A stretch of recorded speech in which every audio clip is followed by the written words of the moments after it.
কুড়িগ্রামে traffic নিয়ন্ত্রণ ও পরিচ্ছন্নতার কাজে নেমেছে বিভিন্ন স্কুল কলেজের শিক্ষার্থীরা।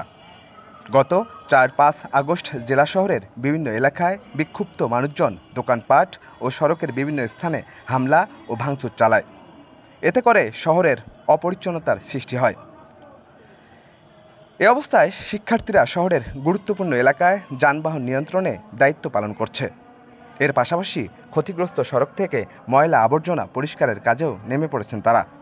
আপনারা সবাই জানেন গত দিন থেকে আমাদের পুরো বাংলাদেশে যেরকম ক্ষয়ক্ষতি হয়েছে, আমাদের রাষ্ট্র সম্পদের উপর হামলা হয়েছে, তারপর হতেছে আগুন জ্বালানো থেকে ধ্বংসস্তূপ, সব দিক থেকে আমাদের বাংলাদেশের অবস্থা প্রচুর খারাপ।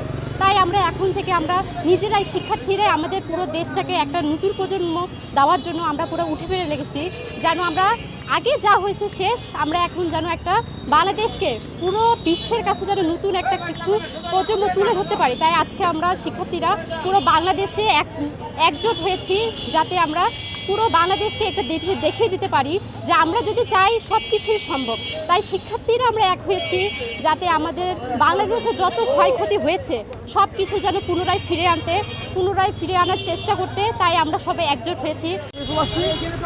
আমরা সারা বাংলাদেশের ন্যায় আমাদের কুড়িগ্রাম যে জেলা, সেই জেলায় আমরা মাঠে নেমেছি। আমাদের হাজার হাজার প্রায় অনেক শিক্ষার্থী মাঠে নেমেছে তারা কুড়িগ্রামকে পরিচ্ছন্ন করার জন্য।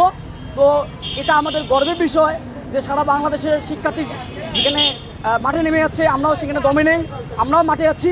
তো এই পর্যায়ে আমাদেরকে সহযোগিতা করতেছেন আমাদের কুড়িগ্রাম জেলার সর্বসাধারণ আমাদেরকে সহযোগিতা করতেছেন। আমরা ট্রাফিক জ্যামের যে দায়িত্ব সেটাও পালন করতেছি। পাশাপাশি যেখানেও আমরা আবর্জনা ময়লা স্তূপ দেখতে পাচ্ছি, সেই জায়গায় আমরা প্রতিরোধ তৈরি করে সেটাকে আমরা আবর্জনা মুক্ত করতে যাচ্ছি।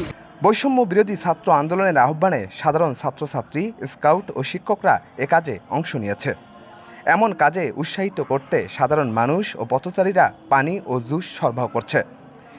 শিক্ষার্থীদের এ ধরনের কাজ জেলার 9 উপজেলায় চলছে বলে জানা গেছে।